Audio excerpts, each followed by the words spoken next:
All right, this one has been a long time coming, and it's a little less connected to current events because I'm actually releasing it way after I filmed it.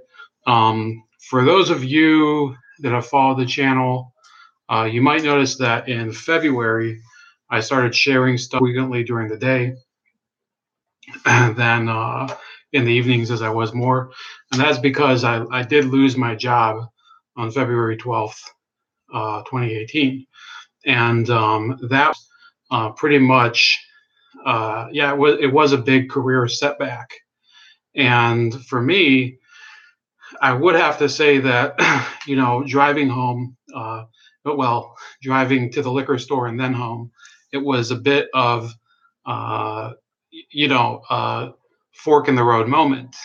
I didn't know whether it was worth it to continue to produce content, write, do the YouTube thing, do all the other things that I was doing, because at that point when you get let go, you don't know if your career will even. And it was something I had been expecting, but that doesn't make it necessarily a painless event. So in December, I'd had a talk with one of my well, two of the people that I work with.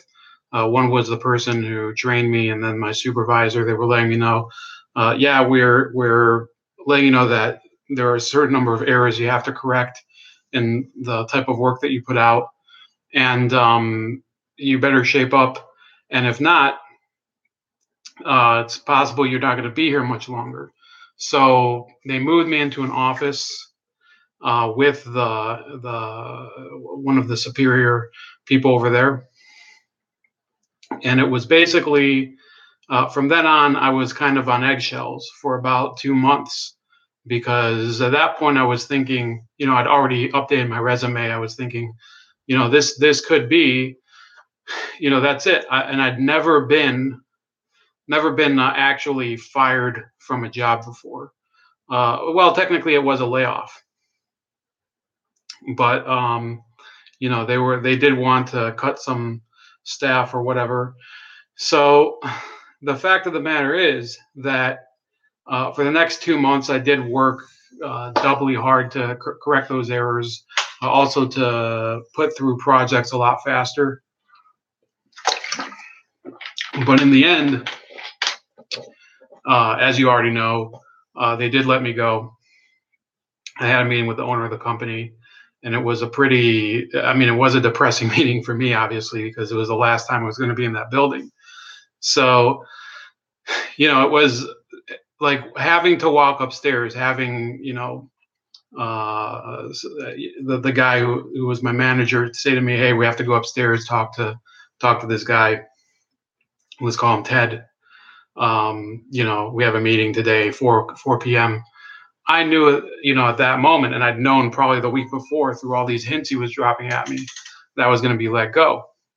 So, um, walking up those stairs and then through the hallway into that office, it was the complete reverse of getting hired about a year before. Talking to the same person, looking at him across that desk. And I remember him saying to me, you know, you're as of today, you're no longer employed by this company. And he pretty much said, we're going to terminate you. And, then they discussed the terms and we agreed on it. And, I said, I really liked working with you people. And by that, I don't mean you people. I mean, like, the people I worked with. But I tried to be as stoic about it as I could in the moment. And, even as I was exiting the office, first of all, yeah, you have to clean out your desk. And I had to go to say bye to the person who trained me. That was probably the only person I wanted to talk to at that point before I left. And I just, I quickly said, yeah, they let me go. Sorry. Wish I could have stayed here. Uh, Best of luck to you. The guy was getting married, so I said, I don't even remember if I mentioned that.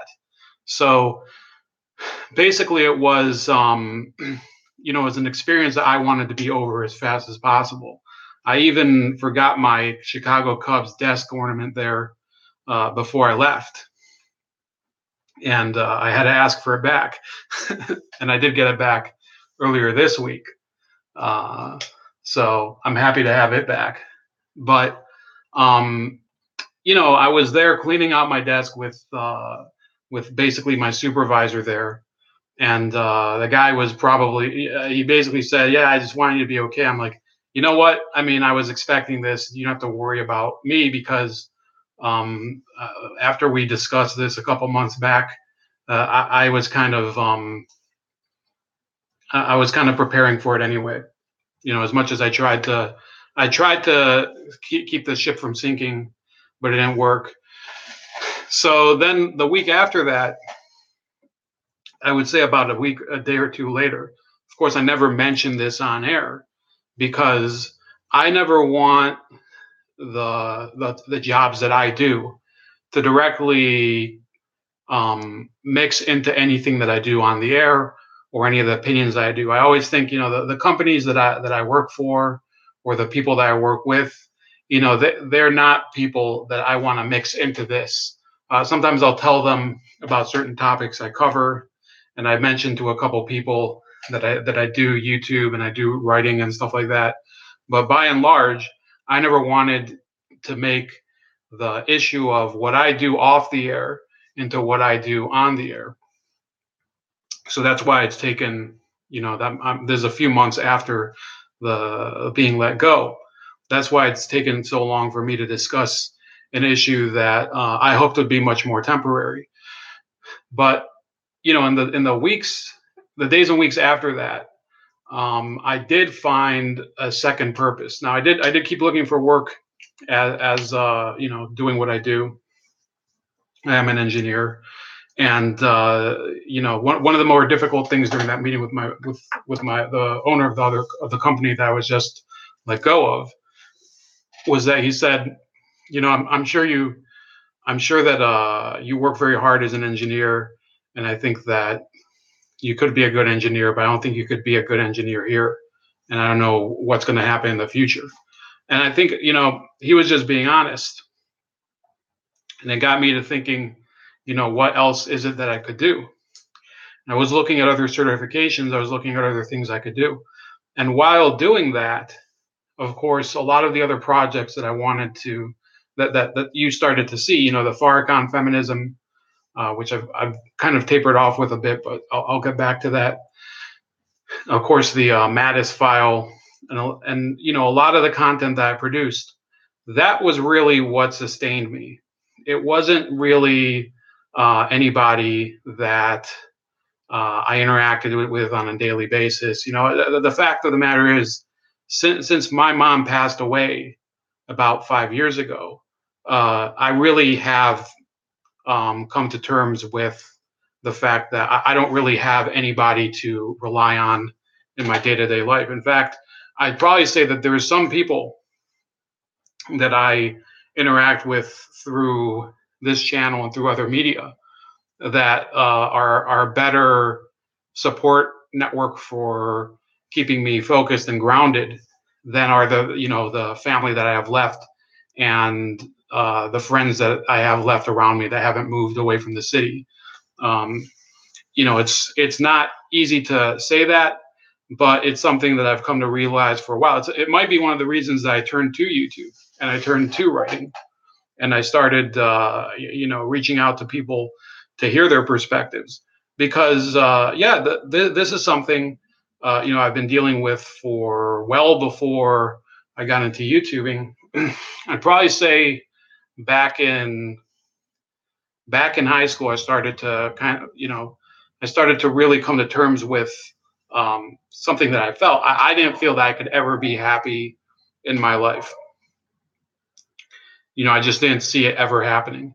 And I don't know if it's weird to say it, but I'm sure I'm not the only person who doesn't know what they would be able to do with themselves if they were ever happy in their lives. It's a weird thing to say, but it's actually that's been my experience.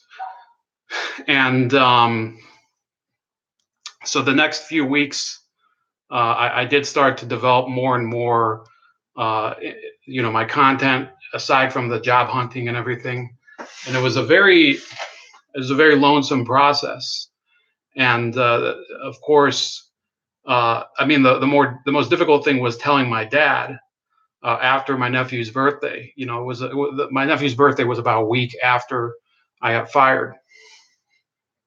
I was telling my dad after that yeah, I was fired and I was trying to find a new job. And since then I've kind of developed into kind of a system, working harder on this, all the YouTube videos, editing more, trying to perfect the product, trying to get better interviews, trying to work on better stories, going more in depth on the stories. I don't think if I had been working at the time, I would have been able to notice the details that helped me to discover the Mattis file. I probably would have kind of filed it away in my brain or something. Although there are other investigations that I started and haven't completed yet from before February. Um, so then I think at a certain point, there were of course a lot of interviews I went to. There was an interview in April at a medical devices company here that I really wanted and I didn't get. And when I found out I didn't get it, I started to contemplate. It might be that I'm going to have to find a different career. And I did explore that, but eventually I did get, as of the release of this video, I'm working at a new company, doing a similar type of work that I've done before. But um, you know, that same day that I'd been fired, I wondered exactly how it would affect the way that I the way that I continue to do the work and do my research and continue to share my views with the world. I actually thought that the thought had occurred to me, um, whether my opinion even has as much value as it did before, because in the end, it's just a guy with a camera. I don't have anything that I do apart from that, besides writing, which is again more opinion making.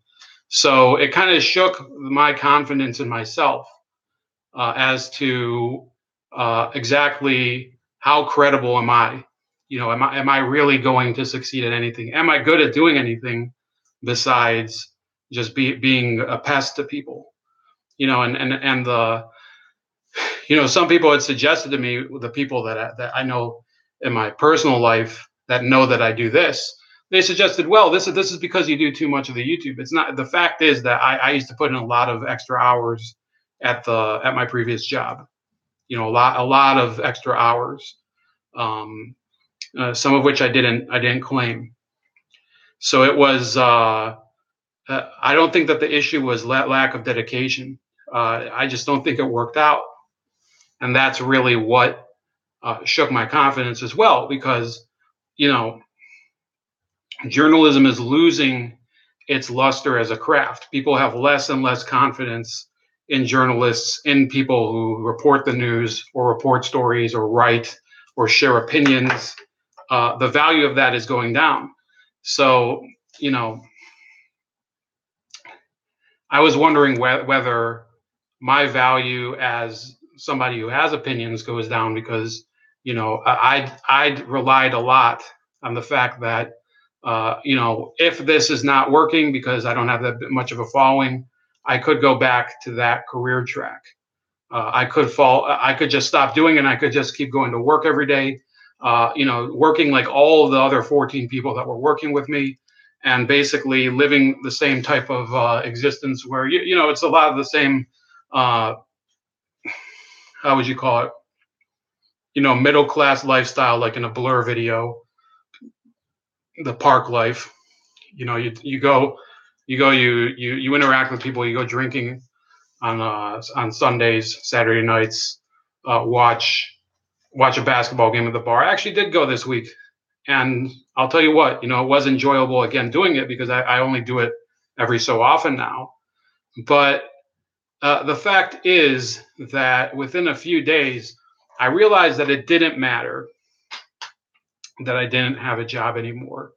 What really mattered was that this does give me a goal that is really mine. You see, when you work at a corporation, whether it's a smaller corporation like my last job, or a very large corporation like the one before that, the one where I actually enjoyed to far greater degree. Yeah, you do have goals and you do have a purpose, and you do have to be part of an organization and share the goals of the organization. But ultimately, once those goals are accomplished, then to a certain extent, your value gets it has to be evaluated, and either they keep you or you get let go. That's the reality of corporate America. That's the reality of working in the real economy. And it's not about feeling that it's fair. It's not about feeling that you're underappreciated. At the end of the day, they have to make that contingency judgment whether you're worth keeping or not. Obviously, at the second company I worked at, they made the contingency that I wasn't worth keeping.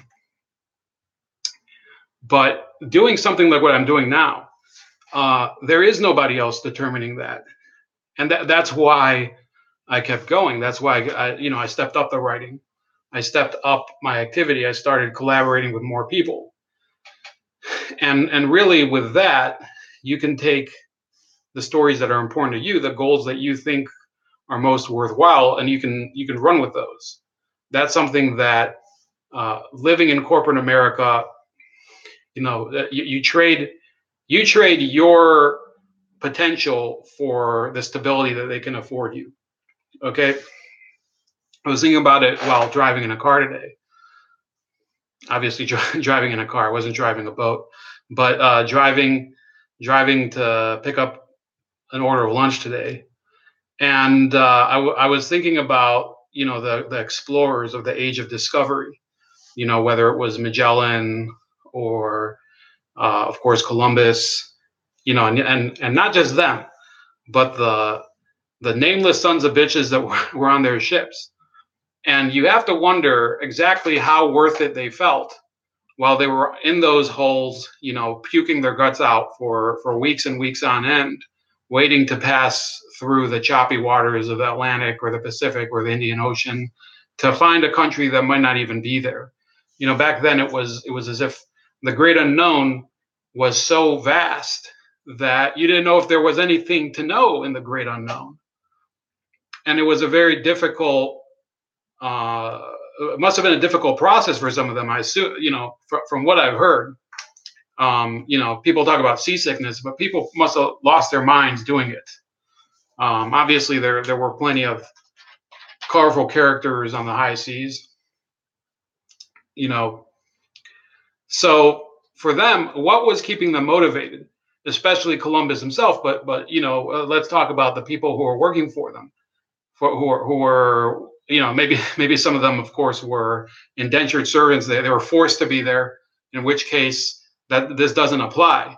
But what I believe keeps people motivated to do things like that, venture into the unknown, is that they know that the real motivation in some cases is the discovery itself. The reward for the discovery is the discovery itself. Unfortunately, a lot of people go through life and they accomplish great things, and those things don't get accomplished. They don't get appreciated. Okay, the guy who wrote Blade Runner, Philip K. Dick, I think he died penniless, and several of his novels have been adapted into multi-million-dollar productions. There's that one. There's Man in the High Castle. There's a Scanner Darkly. Those are the people that they created something, and the discovery was the reward itself. They didn't get anything else, and we have to live with that. We have to live with the fact that we enjoy things that they created that they didn't get any reward from. So in shooting this, um, I'm doing this as I go back to my previous career, and I'm not giving up on the profession of discovery, the profession of producing, you know, uh, great news journalism when I can find it, and working hard on it, and not really biting at the most easy bait, but going for the things that are really the more subtle things. That's why I'm making this video, because if you're in that place where you're wondering, how do we get out of this mess? People have no confidence in these news organizations. They don't have any confidence in anything that they're hearing anymore. We're basically living in an informational reliability vacuum. I think you should remember that ultimately, if you're working on a story, or you're working on an enterprise, let's say it's not in news reporting, let's say in something else, working on an enterprise, it's really difficult. You put in a lot of hours. You have to be ready to accept the fact that there might not be anything in it for you at the end. It might be that what you're going to produce, other people will uh, they'll reap the yield, and you'll get nothing out of it. But you know that's really the message of it. They talk a lot about uh, what's the reward in the world to come for the good deeds that you do in this world. Um, there's a certain belief in my religion that, in a certain sense, the good deeds are their own reward. Okay. But the thing, I mean, everybody knows that they do bad deeds as well. Everybody knows that they commit sins and transgressions. So the fact of the matter is, you don't know what you're going to get out of the things that you're doing, even if you have the deepest belief in it, even if you have this conviction that's the most important thing in the world. So I want to thank everybody who did tune into the channel throughout the time that I've been doing this. It has been kind of a great journey. I get to talk to a lot of interesting people, and I hope I'll still continue to feature things that interest you as we continue on this voyage of discovery.